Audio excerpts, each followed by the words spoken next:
For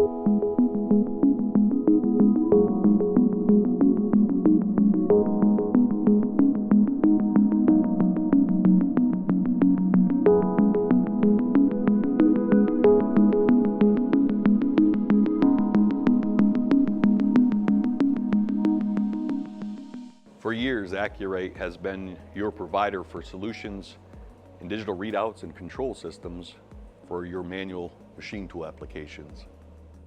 In the mid-range product, we have what we call the DRO203. This readout can also be used for milling, turning, and grinding applications. We're actually showing this readout in a nighttime display mode configuration where the screen itself is darker depending on the lighting conditions in the shop. And we've implemented some innovative features in the readouts, one being a feature called dynamic zoom. As you're moving the axis, you can see the display gets bigger. This particular readout in the milling application also has the ability for bolt hole capabilities, bolt hole patterns.